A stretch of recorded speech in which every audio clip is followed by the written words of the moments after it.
Quantos minutos? 15 minutos, Rubens. Senhor presidente, nobre relator, senhores advogados, companheiros de CCJ, imprensa, galeria, funcionários da casa, internautas, telespectadores. Senhor presidente, o Temer foi o primeiro presidente denunciado por crime comum na história da República do Brasil. Não satisfeito com o ineditismo, foi agora o primeiro presidente denunciado pelo Procurador-Geral da República por atuar conjuntamente com os senhores ministros de Estados e outros denunciados no cometimento do crime de organização criminosa e também de obstrução da justiça. Nunca antes na história desse país, parodiando tão famosa frase, tivemos este achincalhe com a instituição da Presidência da República. Cabe-nos, então, neste momento, decidir sobre a autorização ou não deste processamento por parte do senhor presidente e dos senhores ministros perante o foro competente para o juízo jurídico, que é o Supremo Tribunal Federal. Esta casa deve, então, fazer um juízo político sobre essa autorização ou não. E eu não tenho dúvidas, nem enquanto parlamentar e nem o nosso partido, o PCdoB, de que não há outro caminho razoável que não seja o da autorização do processamento da denúncia contra o presidente e os senhores ministros. E exponho os motivos. E já faço logo um registro, senhor presidente. Percebamos, todo o debate está recaindo sobre o presidente Temer. E isso está errado, porque é denunciado o Temer e os senhores ministros. Por isso que era tão importante ser individualizado o julgamento, para não prejudicar a ampla defesa dos ministros, para não ocorrer de que eles sejam julgados conjuntamente ao presidente. Mal está sendo debatida a questão dos ministros. Por isso que tinha que ser individualizado. Fere as normas básicas do direito processual, essa unificação de julgamento. O que aqui, na verdade, senhor presidente, são 3 pedidos de autorização de processamento. E essa casa pode se posicionar como bem entender sobre qualquer um dos 3. Se eu quiser autorizar 2 e rejeitar um, eu posso. Se eu quiser autorizar os 3 ou rejeitar os 3, eu posso. O voto do eminente relator não nos oportuniza isso. Afinal de contas, ele simplesmente indefere, sem individualizar a posição sobre cada uma. E as discussões provam que a não individualização é um erro, fere a ampla defesa, e eu não duvido se esse assunto for judicializado e o Supremo Estado a se manifestar. Afinal de contas, a pergunta é, num juízo político, o denunciado se defende individualmente ou não? Ao meu ver, isso é claro. E aí não há de se falar, deputado Alessandro Molon, mas o crime é conexo.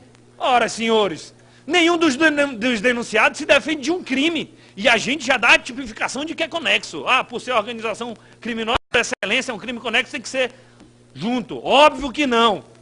Até porque, no recebimento da denúncia, na fase jurídica, o Supremo pode receber de uma forma ou de outra. Até aqui, se defenderão dos fatos.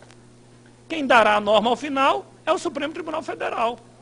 Portanto, não individualizar um erro que maculará a história da CCJ e da Câmara dos Deputados, quando atua na função atípica de órgão julgador. Mas passemos adiante.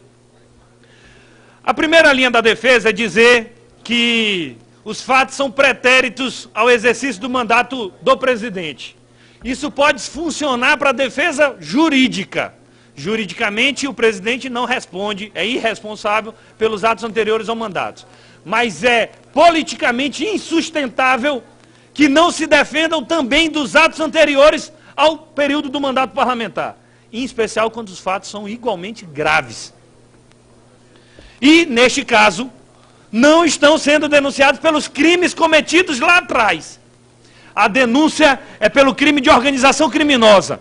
Uma organização criminosa titulada pela Procuradoria da República, de PMDB da Câmara, onde tem ilustres personalidades, como é o caso do presidente Michel Temer, dos dois ministros denunciados, Moreira Franco e Eliseu Padilha, e de outros ilustres companheiros, como é o caso do Eduardo Cunha e Gedel Vieira Lima.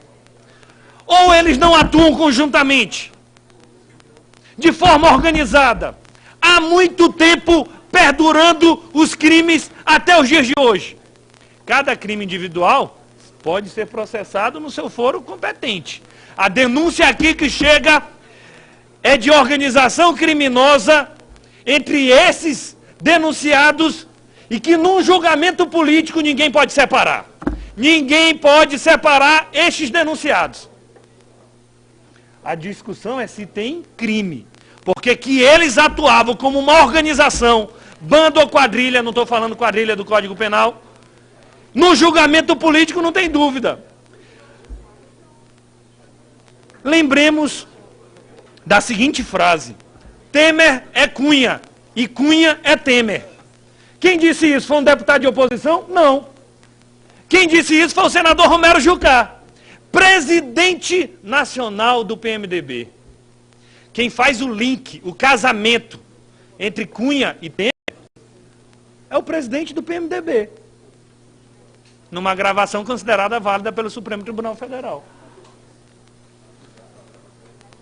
Ou vamos dizer que o Gedel não tem ligação nenhuma com o Temer. O Gedel, aquele do apartamento de 51 milhões em espécie, que nos bastidores da Câmara o que se comenta é que aquele é um apartamento, não é o único. Sabe-se lá se não tem outros deputados ali de Portugal. Vão dizer que não tem vínculo nenhum, que não atuavam conjuntamente. Daqui a pouco vão dizer que nem se conhecem. Já disseram isso com o Rocha Loures. Vão dizer, o Temer? Não, o Temer não conhece o Gedel e o Cunha, não. São pessoas que eu já ouvi falar, afiliado no mesmo partido, mas nós não temos aproximação. E a acusação sobre o presidente é que ele é justamente o chefe dessa organização criminosa. E é o chefe porque era o presidente do PMDB, e é o chefe porque era o presidente da Câmara, e é o chefe porque hoje é o presidente da República. Que teve como filhotes Cunha, Gedel, Padilha e os outros denunciados. Agora registremos o seguinte, que eles atuavam como organização, como quadrilha ou bando, não há dúvida. Ainda mais no julgamento político. Certo? A pergunta é, tivemos crime nesse período? E aí a denúncia é farta em mostrar extratos bancários, contratos fraudulentos, interceptações autorizadas pelo Supremo Tribunal Federal, com base em 2 inquéritos, dirigidos, digamos assim, pelo ministro Edson Fachin, Petrobras, Furnas, Caixa Econômica, Ministério da Integração Nacional, Ministério da Agricultura, Secretaria da Aviação Civil e Câmara dos Deputados. Bem, então havia organização desses denunciados. Há o crime, vários. Há continuidade delitiva, afinal de contas a organização criminosa é um crime permanente. Só para os senhores terem uma noção, qual é a estimativa da arrecadação da propina, segundo a Procuradoria-Geral da República? A denúncia, formalmente apresentada à Câmara, apresenta como valor arrecadado pela propina, pelo menos, me perdoem a imprecisão, pelo menos 587 milhões de reais de propina. Aquele 10 Gedel, o deputado Sola me adverte, 10 Gedel. O TCU... 10 G10. 10 G10. O TCU estima quanto foi o prejuízo aos cofres públicos, deputado Leão Machado. 29 bilhões de reais. Não é o deputado Rubens Pereira Júnior, de oposição do PCdoB, de oposição com muito orgulho, que está estimando o prejuízo aos cofres públicos. Quem fez essa estimativa foi o Tribunal de Contas da União. 29 bilhões de reais. Aí é preciso agora justificar a reforma da Previdência, corte do dinheiro da educação, corte do dinheiro da área social, fechamento de serviços públicos. Se não fosse suficiente o crime de obstrução da justiça, o crime de organização criminosa, ainda há o crime de obstrução da justiça, onde foi tentado comprar o silêncio para evitar a delação do Funaro, que era o operador da organização criminosa, autorizado pelo próprio chefe da organização, o Temer. São 2 crimes. Pode escolher a gravidade de qualquer um dos 2. Obstrução da justiça, que se não fosse crime no Código Penal, crime comum, ainda seria crime de responsabilidade passiva de impeachment. Dosimetria da pena. Por baixo, presidente Temer condenado 7 anos e meio pelos 2 crimes, focando no presidente. Isso eu não estou falando do julgamento de cada um dos crimes. Uma coisa é a organização criminosa, outra coisa é cada crime individual, porque o crime de Furnas é um, o crime da Petrobras é outro, o crime da Caixa Econômica do Ministério da Integração Nacional é outro. Senhores, a gente pode até não achar, mas nós estamos no nosso melhor momento de combate à corrupção da história do Brasil. A gente pode reclamar, especialmente quem quer a manutenção do status quo, mas temos que reconhecer que, como nunca, combatemos a impunidade no nosso Brasil. Agora, de pouco tempo para cá, não tem 10 anos que o Supremo fez a primeira condenação de um parlamentar. E dá o sinal de que, por uma decisão política, nós vamos estancar a sangria e parar a investigação e o processo contra o presidente da República e altas autoridades, é pouco educativo para as futuras gerações. Há uma operação em curso, deputado Daniel Almeida. E a operação é o seguinte: Temer salva Aécio e Aécio salva Temer. E isso é vergonhoso. Mas há uma operação em curso. O eminente relator, na justificativa do voto político, dá um argumento político que pode ser considerado forte e será repetido por outros deputados. E ele diz o seguinte: cumpre finalmente levar ao país a certeza de que o afastamento do presidente da República, nesse momento, representará uma crise de altas proporções. Isso será repetido. Relator, aqui eu, respeitosamente, eu abro a divergência de Vossa Excelência. Manter o presidente Temer é que mantém a crise. Porque nessa denúncia, quem não está preso está no Palácio do Planalto. Quem não está preso está no Palácio do Planalto. Em outros governos, as crises eram nos ministérios. Ah, uma denúncia no Ministério A, B ou C. Essa crise é lá dentro do Palácio do Planalto. Essa crise é lá no 3º andar, onde estava Gedel, onde está Padilha, onde está o Temer. Por isso é que eu não tenho dúvida de que, como quem desses denunciados, quem não está preso, está no Planalto, mantê-los no Planalto é a manutenção da crise.